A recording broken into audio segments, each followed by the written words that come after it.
Hello everyone, welcome back to my channel. और कैसे हो आप सभी? उम्मीद करती हूँ आप सभी बहुत अच्छे होंगे, सेहतमंद होंगे, खुशहाल होंगे, अपना अच्छी तरह से ध्यान रख रहे होंगे। हम सब भी अच्छे से ही हैं। और अभी बहुत ज़्यादा गर्मी बढ़ गई है और हीट वेव इधर आई भी है इन दिस बेल्ट, तो इसलिए और भी ज़्यादा आप हम सभी जो इधर बिलोंग करते हैं ध्यान रखने की ज़रूरत है। और व्लॉग है ये फ्राइडे दोपहर का। बच्चे लोग घर आने वाले थे तो उनके खाने पीने के लिए प्लस मेरे लंच के लिए मैं थोड़ी बहुत तैयारी कर रही हूँ। तो I had certain things in fridge. तो हम लोग अगर कुछ है फ्रिज में तो लंच में वही ले लेते हैं, नहीं है तो फिर मैं दाल चावल या दलिया इस तरह का कुछ लंच में बना लेती हूँ, क्योंकि ये सुबह में भी फ्रेश ही बनता है बच्चों के स्कूल जाने के लिए और रात में भी मैं फ्रेश ही बनाती हूँ। अगर कुछ लेफ़्ट ओवर है तो फिर वो दोपहर में कंज्यूम हो जाता है। मुझे बहुत सारे व्यूअर फ्रेंड्स बोलते हैं कि आप लेफ़्ट ओवर खाना ना खाया करें। देखिए, लेफ़्ट ओवर खाना हम लोग नहीं खाते। मैं कभी भी खाना बनाते हुए ये ध्यान में नहीं रखती कि ये मुझे आगे भी खाना है, आगे भी इसका इस्तेमाल करेंगे। एक ही बार के हिसाब से बनाती हूँ, बट आई हैव किड्स और कभी किसी का कितना मन होता है, कभी किसी का कितना मन होता है। मैं गिन गिन के खाना तो नहीं बनाती, तो कभी कभी फिर बच जाता है एंड फ्रिज में रखा होता है तो इतनी जल्दी स्पॉइल भी नहीं होता है and it is not good to waste food. इसलिए मैं अगर एडिबल है तो डिस्कार्ड नहीं करती। तो मैंने मटर का पुलाव किया था, वही थोड़ा सा रखा हुआ था तो मैं उसको रिफर्बिश कर रही हूँ। थोड़ा प्याज टमाटर डाल रही हूँ क्योंकि मैंने जब पुलाव बनाया था ना तो उसमें प्याज टमाटर नहीं डाले थे, सिर्फ मसाले के साथ मटर पुलाव बनाया था। क्विक सी रेसिपी होती है वो, आपके साथ शेयर कर दूंगी मैं। इतनी गर्मियों के दिनों में ना दोपहर में फटाफट से बन जाता है, अगर आपके घर में भी दोपहर अलग से खाना खाया जाता है तो इसलिए मैं अभी जब उसको वापस से बना रही हूँ, ठीक कर रही हूँ, ठीक से मतलब थोड़ा उसका टेस्ट इन्हांस कर रही हूँ। तो इसलिए मैं अभी प्याज टमाटर वाला मसाला बनाऊँगी और इसमें मैंने कुछ भी मसाले नहीं डाले, सिर्फ थोड़ा सा नमक और पाव भाजी का मसाला ऐड किया है। बाकी ये जो मटर की तहरी है ना, इसमें अपने हिसाब से नमक और मसाले थे ही, सिर्फ प्याज टमाटर नहीं थे। इससे जब मैं इसका थोड़ा मेक ओवर कर रही हूँ तो मैंने प्याज टमाटर डाल दिए, इससे और भी अलग ही टेस्ट आएगा इसका भी और अच्छा भी लगता है। और उसी हिसाब से थोड़ा सा नमक वगैरह और मसाला कर दिया है मैंने। तो बिल्कुल मध्यम आंच पे ये चावल जो है ये मैं 3-4 मिनट के लिए ढक्कन लगा के गर्म कर लूँगी। तब तक मैं यहाँ पे थोड़े से पराठे भी बना रही हूँ। सब्ज़ी रखी थी सुबह की, जब बच्चों के लिए बनाई थी मैंने, तो उसी के साथ खाने के लिए पराठे बना रही हूँ। मैंने अभी तक ब्रेकफास्ट किया भी नहीं था, सिर्फ थोड़े फ्रूट्स वगैरह लिए थे। तो बच्चे जल्दी आ गए थे तो उन लोग के साथ ही, मतलब मेरा लंच का टाइम हुआ तब तक बच्चे आ गए, स्कूल से जल्दी नहीं आए थे। तो आई थॉट कि मैं फटाफट से कुछ एक चीज़ें ये बना लेती हूँ और फिर साथ में इकट्ठे बैठ के हम तीनों लोग हमारा लंच कर लेंगे। आपने देखा शानू घूम रही थी, अभी वो फटाफट से जाएंगे, अपनी यूनिफॉर्म चेंज करेंगे। जब तक मैं खाना बना रही थी वो लोग आ गए हैं घर पे और वो दोनों थोड़ा रिफ़्रेश हो जाएंगे, कपड़े वपड़े चेंज कर लेंगे। मैंने यहाँ खाना बना भी लिया है और मैं फटाफट से सर्व कर लेती हूँ।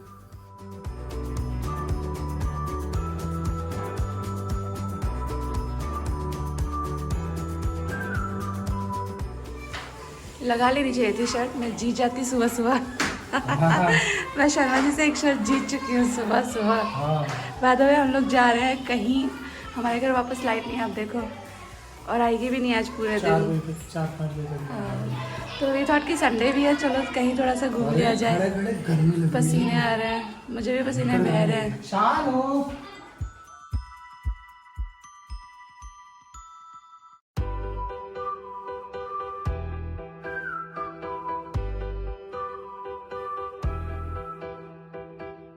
हम लोग अभी वडोदरा में रहते हैं और बड़ौदा में आने से पहले हम लोग चंडीगढ़ में रहते थे, मतलब Mohali to be precise. But वहाँ पे शर्मा जी और मैं दोनों ही वर्किंग थे। हमें जो टाइम मिलता था ना, मतलब वीकेंड पे छुट्टी मिलती थी तो हम लोग यूजुअली मेरठ आ जाते थे मम्मी पापा से मिलने या बाकी रिश्तेदारों से मिलने। उस वक्त हमने आसपास का कुछ भी एक्सप्लोर नहीं किया और अब जब हम मोहाली छोड़कर आ चुके हैं तो फिर कभी कभी बहुत खलता है कि आसपास इतनी अच्छी जगहें थी, हम एक जगह भी नहीं गए, कभी नहीं गए, कभी भी ट्रैवल को उतना इम्पोर्टेंस हमने नहीं दिया। तो फिर जब हम बड़ौदा में आए तो ये मेरा और शर्मा जी का आपस में पैक्ट ही हो गया कि आसपास जो है हमारे वो जगह है तो हम ज़रूर देखेंगे, इससे पहले कि कभी हम वडोदरा छोड़कर किसी और सिटी जाएं। तो काफ़ी कुछ हम एक्सप्लोर कर चुके हैं। आज मैं आपको जहाँ ले जा रही हूँ मेरे साथ, ये एक वर्ल्ड हेरिटेज है। आपके घर में 100 का नोट ज़रूर होगा, वो निकाल कर देखें, उसके बैक साइड पे देखिए वो जो लैवेंडर कलर का 100 रुपीज़ का नोट होता है ना, उसके बैक साइड पे देखिए वो जो इमेज देखेगी ना रानी की वाव, वहीं आज आप मेरे साथ जा रहे हो। फाइनली हम चाय पीने आ गए। फाइनली चाय, बहुत देर से वेट कर रही थी। 3 घंटे बाद मिले ना। 3 घंटे 4 घंटे 4 घंटे 4 घंटे और अभी भी कितनी दूर है? 1-1.5 घंटा। 1-1.5 घंटा लगेगा। वैसे तो 70 किलोमीटर है, बट वो शायद आई डोंट नो कैसा रूट होगा, तो बस 1 घंटा दिखा रहा है। तो हम लोग है ना चाय की इच्छा कर रहे थे, क्योंकि ये चाय पीने का हम लोग का दोनों का मन हो रहा था ट्रैवल में। वैसे भी चाय कॉफ़ी आपका मूड भी एलिवेट रखती है, थोड़ा आपको अवेक भी रखती है। तो हमारे रास्ते में ये वाघ बकरी का एक रिटेल शॉप टाइप समथिंग था, तो यहाँ पर हम लोग फिर रुके थे और हम लोगों ने अदरक वाली चाय एंजॉय की थी। अच्छी थी, घर जैसी तो नहीं थी, मुझे ऐसा लगता है और मेरे हस्बैंड को भी ऐसा लगता है कि घर की चाय जो होती है वो सबसे बेस्ट होती है, क्योंकि हम उसे हमारे टेस्ट के हिसाब से ना थोड़ा सा ढाल लेते हैं, बीट शुगर, चाय पत्ती या फिर फ्लेवरिंग जो भी रहती है ना, इलायची या तो अदरक वटेवर। तो हमारे घर की चाय इज़ द बेस्ट मेरे और मेरे हस्बैंड के लिए। तो हम लोग पहुँच गए हैं रानी की वाव। ये गुजरात में पाटन शहर में स्थित है। थोड़ा सा मैं आपको इसके बारे में बताऊंगी, बट आप ब्यूटी ज़रूर एंजॉय कीजिएगा। और ये वीडियो है ना बहुत सुंदर है, एज एन ये जगह जो है यहाँ जाकर मुझे भी ऐसा लगा कि यार मतलब बहुत ही एक अलग ही बात होती है अगर आप ऐसी सब जगह विज़िट कर पाएँ। इतनी सुंदर ये जगह है देखने में, और उतनी ही ज़्यादा इसकी इम्पोर्टेंस भी है आर्किटेक्चरल वे में, कल्चरल वे में। तो ये रानी की वाव है, ये आप देख रहे हो, और ये एक स्टेप वेल है जो एक रानी ने अपने हस्बैंड के लिए बनवाया था, इसलिए इसको रानी की वाव कहते हैं। ये 7 स्टेजेस में बना हुआ है, और इसको एक इन्वर्टेड टेम्पल का भी इम्पोर्टेंस दिया गया है। मैं आपको दिखाती हूँ, आप पहले तो स्टेप्स चेक कीजिए। और ये बहुत ही सुंदर है, इसको यूनेस्को ने एज वर्ल्ड हेरिटेज रिकॉग्नाइज किया है। और जो मैं आपको बता रही थी 100 रुपये के नोट के पीछे भी आरबीआई ने इसको अराउंड 2018 में पब्लिश करवाया था।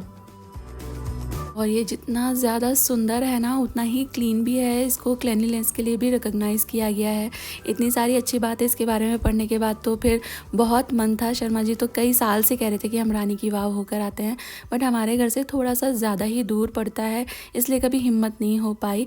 बट अभी मन था, बच्चों की वेकेशन हो चुकी है एंड मेरे हस्बैंड बहुत डियरली जाना चाह रहे थे कहीं पर, थोड़ा घूम के आया जाए, काफ़ी वक्त हो गया है। तो हम लोगों ने पिक किया कि चलो रानी की वाव जाकर आते हैं। And look at this, the craftsmanship, the architecture, जो ये इतना सुंदर कार्विंग है ना यहाँ पे, ज़्यादा से ज़्यादा कार्विंग जो है वो या तो भगवान विष्णु को डिवोटेड है या तो फिर अप्सराओं को डिवोटेड है। Look at this pillars. आपको ऐसी जगह अच्छी लगती है ना तो आँखों से आप सुकून पा रहे होंगे। इतनी सुंदर ये बढ़िया सी जगह है। सिर्फ एक थोड़ी गर्मी जो कि इस वक्त यहाँ पर हो ही जाती है गुजरात में हमेशा, एक वही फैक्टर था जिसने थोड़ा सा मज़ा स्पॉइल करा। बट आना पूरी तरह से वसूल था एंड आई वाज लाइक कि हम पहले क्यों नहीं आए, मैं शायद यहाँ दोबारा भी आना चाहूँगी। और ये जो रानी की वाव है ना, यानी कि रानी की स्टेपवेल, क्वींस स्टेपवेल भी कहते हैं इसको, ये जो सरस्वती नदी है ना उसके किनारे पे है। तो काफ़ी वक्त पहले नदी में बहुत बाढ़ आया था तो ये दब गया था, उसके बाद सरस्वती नदी भी विलुप्त हो चुकी है। तो उसके बाद इंडियन आर्कियोलॉजिकल डिपार्टमेंट जो है ना, उन्होंने डे एंड नाइट कितनी मेहनत करके ये पूरा का पूरा जो मंदिर है वो निकाल लिया है। निकाला नहीं है मतलब वो साफ सफाई करके जो बाढ़ का जो इस पे डेब्रीज थी वो सब रिमूव किया है। लुक एट दिस ब्यूटी, ये बहुत सुंदर है। इसमें ना अगर ध्यान से आप देखें, ध्यान से सुने तो बहुत सारी इंपॉर्टेंस वाली चीज़ें हैं। मैं सिर्फ आपको मोटी मोटी बातें बता रही हूँ। This is UNESCO world heritage और एम ही नहीं, इट इज़ वर्थ इंडीड। कितना सुंदर इसका क्राफ्टमैनशिप है। यहाँ पे विष्णु अवतार के हिसाब से ये जो प्रतिमाएं बनाई गई हैं, फूल पत्तियाँ एंड अप्सराओं के हिसाब से बनाया गया है। ज़्यादातर वही यहाँ पे डिस्प्ले में है। जैसा मैं आपको बता रही थी ना, ये 7 लेयर्स में बना हुआ है, लेकिन अंदर तक नहीं जा सकते हैं बिकॉज़ 2001 में आया था गुजरात में बहुत ही भयानक सा भूकंप। वो तो पैन इंडिया सभी को पता है, बहुत ज़्यादा यहाँ पर नुकसान हो गया था। तो उसमें ये जो वाव है ये भी पूरी हिल गई थी। तो उसके बाद गवर्नमेंट ने यहाँ पे थोड़ा बहुत काम करवाया है, सपोर्ट दिलवाए हैं इसको कि जो स्ट्रक्चर है अच्छी तरह खड़ा रहे। तो जहाँ थोड़ा भी अनसेफ हो जाता है ना जाने के लिए, उससे आगे फिर नहीं जाने देते हैं वो, इसलिए हम लोग बिल्कुल अंदर तक नहीं जा पाए, कोई भी नहीं जा सकता है। और बिल्कुल सेंटर में आप देखिए दैट ग्रे विंडो, वहाँ पर आपको विष्णु जी दिखेंगे शयन अवस्था में। ये है ना पाताल, धरती और आसमान के कॉम्बिनेशन के हिसाब से आर्किटेक्चर किया गया है। That looks so amazing. आपको यहाँ लाइट्स भी दिख रही हैं क्योंकि यहाँ पर है ना नाइट शो होता है। तो मन तो था हमारा, लेकिन फिर घर वापस कैसे आते, इसलिए हम लोगों ने नाइट शो नहीं देखा फिर।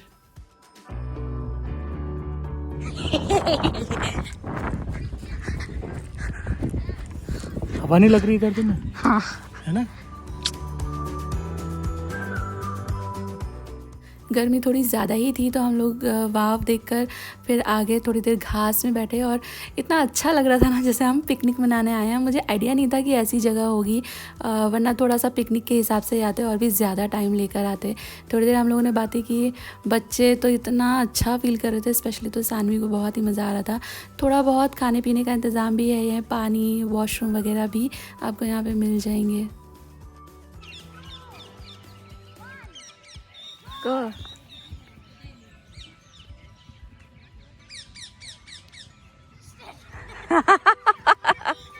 सॉरी, तुम जीत गए, अब हमें पार्टी देना। तुम जीत गए, अब हमारे को पार्टी देना। तुम जीत गए। क्या इसमें कोई अवार्ड थोड़ी ना था? नीलम जी, कैसा लगा आपको वाव experience? Wow experience is wow. वाव ना? वैसे हमारे घर के पास भी एक वाव है, लेकिन हम लोग कभी वहाँ जाते नहीं। बच्चे लोग गए, मैंने गई, देखो मेरे ऊपर कचरा इकट्ठा कर रही है। नहीं, मतलब तो बल्ली शानू इज एंजॉयिंग हरसेल्फ। वो रोल कर रही है दूर। मंकी देखो, वो दोनों लड़ रहे हैं पानी के ऊपर। उन्हें नल ऑपरेट करना आता है? चार। अरे बहुत सारे हैं। एक तो छोटा मंकी है, एक खुशी मंकी है। हाँ। मुझे काट फिर कर नहीं आती, इसमें वो भी ट्राई कर। यहाँ सीख ले, कर तो चोट लगी। अरे मैं नहीं कर सकता, मेरे तो शोल्डर उतर जाता है ना। ऐसे मैं घोड़ा बन जाता हूँ, तू दूर से भाग के आना और ऐसे हाथ टिका के ना मेरे पास। अच्छा। और ऐसे पलटी मारने के। जैसे जिम्नास्ट हाँ। प्रैक्टिस। क्या क्या सिखा रहे हैं पापा बच्चों को? अरे ये भी मेरे ऊपर कचरा इकट्ठा करने लगी, कोई काम नहीं है इन लोगों को। लाइन कर रहा है। स्कूल के बाद आज मैं घास पे बैठी हूँ, पता नहीं कितने साल हो गए। स्कूल में हमारा फील्ड में हम ऐसे बैठते थे। शानू, तो तुम्हारे स्कूल में नहीं बैठते ना बेटा ऐसे?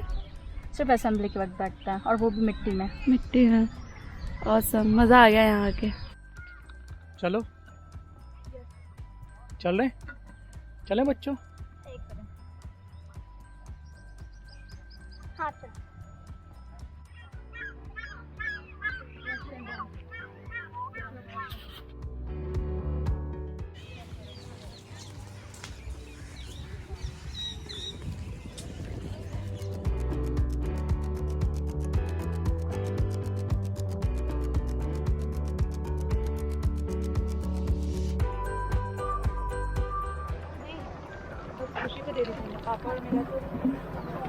दिखाना कौन सा आइसक्रीम लिया तुमने?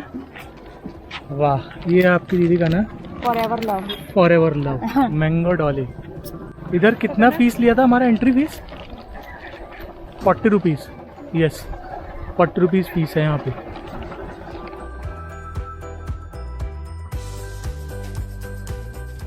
जो व्यूअर्स मेरे व्लॉग्स रेगुलरली देखते हैं, उनकी क्यूरियोसिटी हो सकती है, उनका सवाल हो सकता है कि आप मम्मी पापा को लेकर क्यों नहीं गए।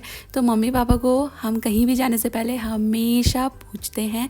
अगर उनका टाइम अलाउ करता है, उनका मूड अलाउ करता है, तो वो साथ में चलते हैं, अदरवाइज़ वो मना कर देते हैं। तो हमने उनसे पूछा था, बट उनका दिल नहीं था आने का, इसलिए हम उनको ज़बरदस्ती तो लेकर नहीं आ सकते ना, इसलिए वो साथ में नहीं आए। और क्योंकि बहुत गर्मी लग रही थी तो हम लोगों ने थोड़ा गन्ने का जूस पे आइसक्रीम वगैरह खाई और उसके बाद चल दिए हम लोग घर की तरफ। और लगभग 11:30 बजे हम लोग रात में घर भी पहुंच गए थे। और इसी के साथ आ गए हम इस वीडियो के एंड पर। उम्मीद करती हूँ वीडियो आपको अच्छी लगी है। वीडियो अच्छी लगी तो एक लाइक दे दीजिएगा। जल्दी ही मिलूंगी आपसे एक नई वीडियो के साथ। Till then all of you take really good care of yourself. Take care, bye bye.